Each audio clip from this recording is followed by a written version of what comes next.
and go. All right, hey, we're going to talk about some of the technology we're using with the Taco Diet Challenge. And more importantly, we're going to show you how to read those things and how to take them objectively. So when we look at this, right, it's just the health app on your iPhone.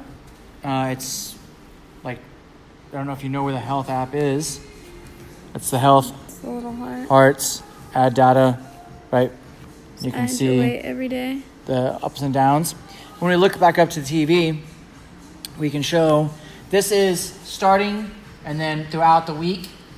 And something I want you guys to look at is that when you're looking at numbers, why it's so important to look at a lot of data instead of just looking day to day emotionally at things. If I would have looked at the numbers on the high points, Whoops. if I would have looked at the numbers on the high points, it's coming up back again in a second, I would have been discouraged thinking I was gaining weight. So you always want to, if you're using the scale as one of your trackable things, you want to make sure that you're looking at the numbers daily, weekly, monthly, and looking at averages, and not looking at such value day to day to day to day. So really, if you do Sunday through Sunday, weigh every day, same time in the morning, right? And then if you take each number, divide it by those 7 days, that gives you an accurate number. And this is how you measure week to week to week to week to week, not day 1 compared to day 4 compared to day 13, and get too emotionally wrapped up around what's happening or what's not happening.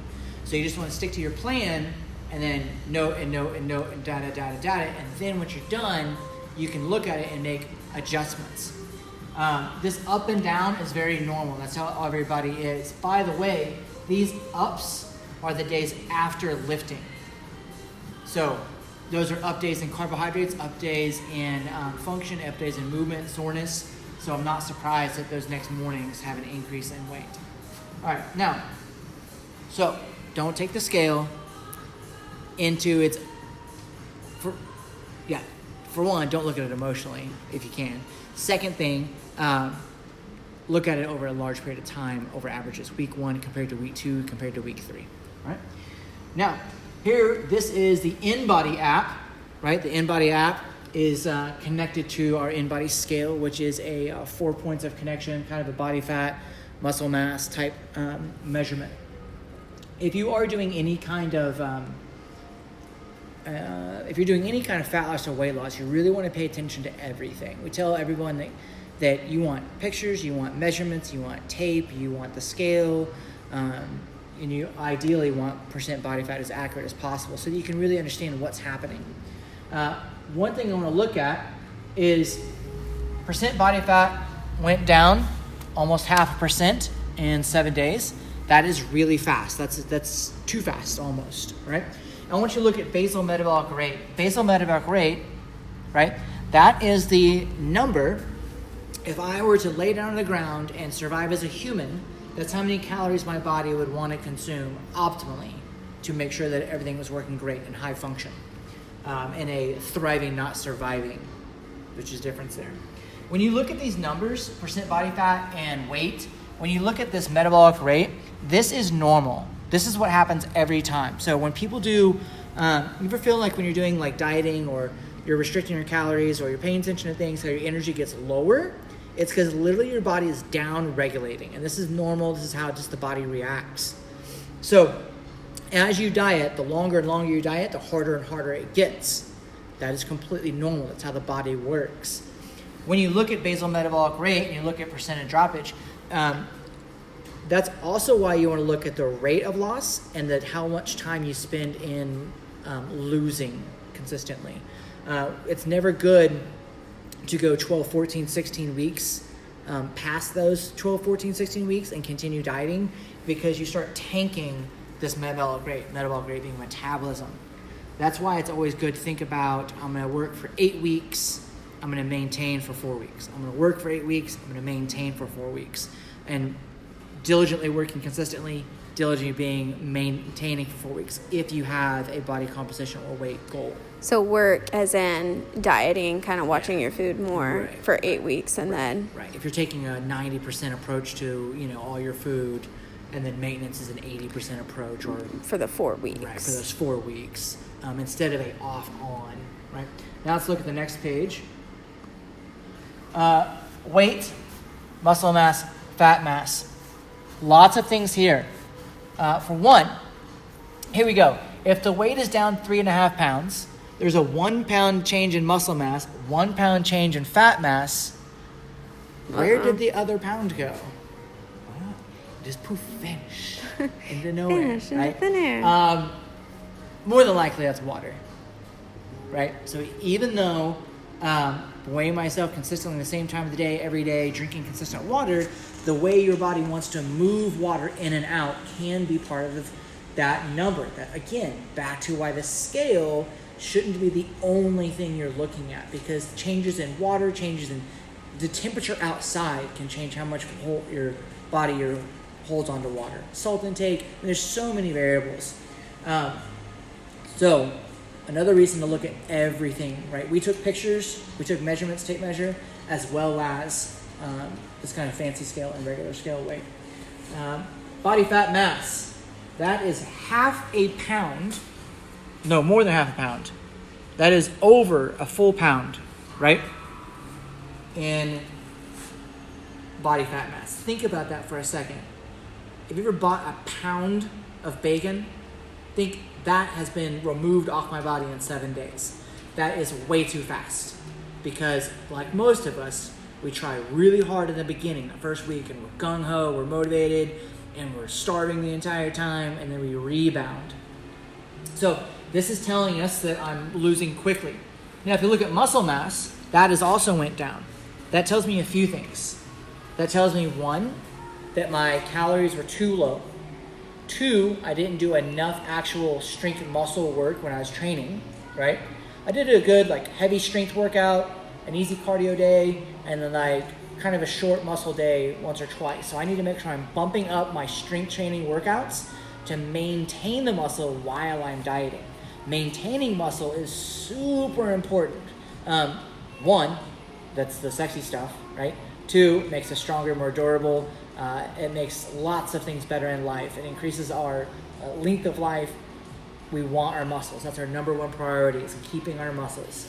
So this means I need to bump my protein intake up, spend a little more time hitting the weights, not just pressing heavy bells overhead, but actually using my entire body under load. And I need to make sure that I also did fasting 3 of the 7 days. So I took a 14-hour fast. And I need to make sure that I probably only do that once a week, not 2 or 3 times a week, because the fasting, as it is a great protocol, can be too much for a lot of us.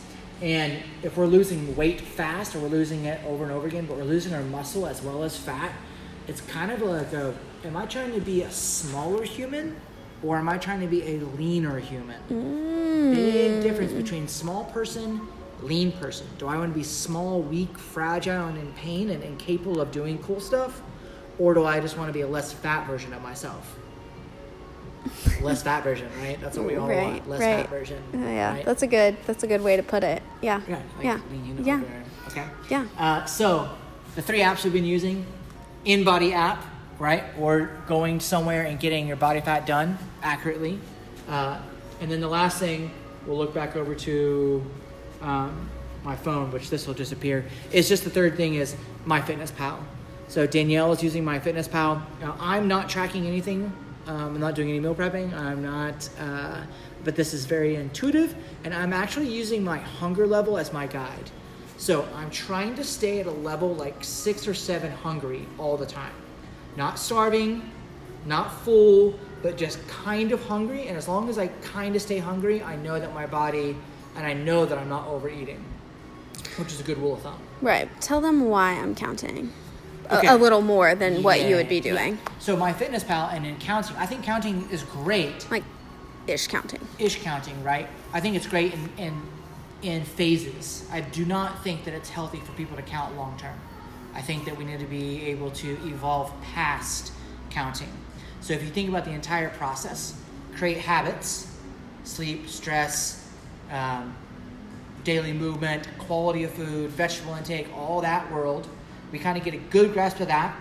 Then you move into counting macros, counting calories, right? That kind of moves us along. And then you graduate from counting into more intuitive eating. And I think that is a good pace to go at. You don't want to just think I have to count or I can just be intuitive. Intuitive eating takes knowledge, and it takes that time of being in these worlds for a while to do it, right? So another thing that doing counting is I, as a male, just have more wiggle room because I can consume more calories. I have more muscle. I've been doing this longer. So it's easier for me. It's easier for a lot of guys just to go, well, I'm just not going to eat as much. I'm going to make sure I'm moving. Females and smaller sized humans, there's not as much wiggle room. So you need to be a little more dialed in. And that's where calorie counting or macro counting is important. So Danielle's calories and my calories are completely different. We're different humans. She's a smaller human than me. How to maintain them too. Your maintenance calories are a lot higher than mine. My maintenance calories, like I can maintain 170, 172, it's my normal walk around weight, consuming 35 to 4,000 calories, right? Right.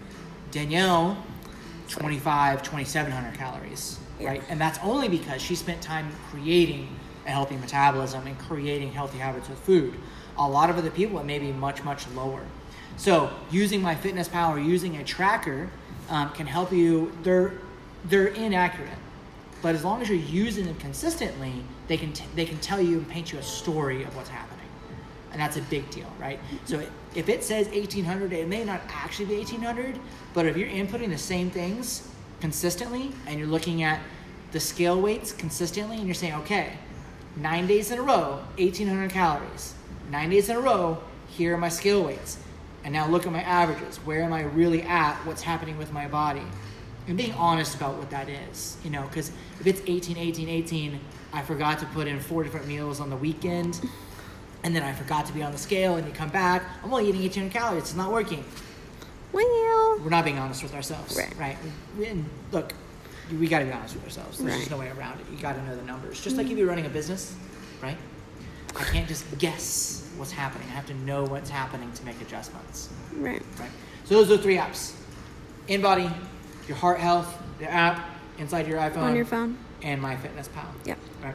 And that's how we're using these things. So I really hope that looking at some of this stuff and seeing what's happening with different types of numbers gives you a better idea what's happening with your own progress. Right? Yeah. Yeah. That's a big deal. And mine basically stayed the same. Yeah, and let's look at Danielle's. Okay. No. That's yours.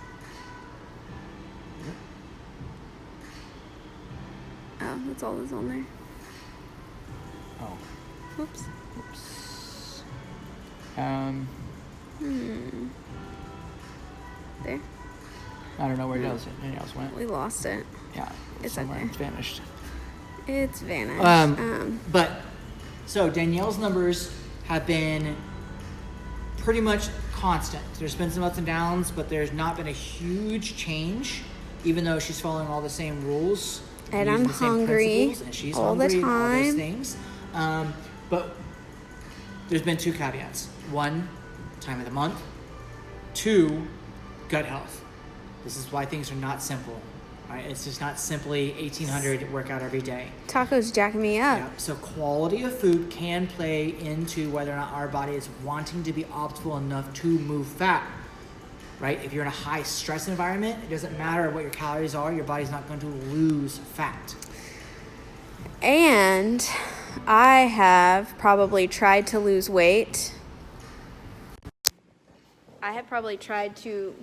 Drop calories, I don't know, however many times in the last 4 years, and you have not. He has just been in a maintenance, maintain, probably teetering surplus, maintain surplus. And so I've been dropping, maintaining, dropping, and so my body might just take this week, next week to actually be comfortable where, okay, I'm okay with dropping a little bit now. Yeah. Basically. Yeah. And so we're gonna be patient, continue into the process, right? Just keep and going. then we are both taking, since the quality of our food is decreasing with the who knows what with what we're eating from taco trucks, we are both eating and consuming way more pre and probiotics this next week. So more fiber, more kombucha every single day. We're doubling the quantities of all those things to make sure that our gut health is staying on track. Because if your gut health goes down the drain, none of the things matter. Your body will just continue to hold on to what it wants to hold on to. Feel jacked up. That's it. I think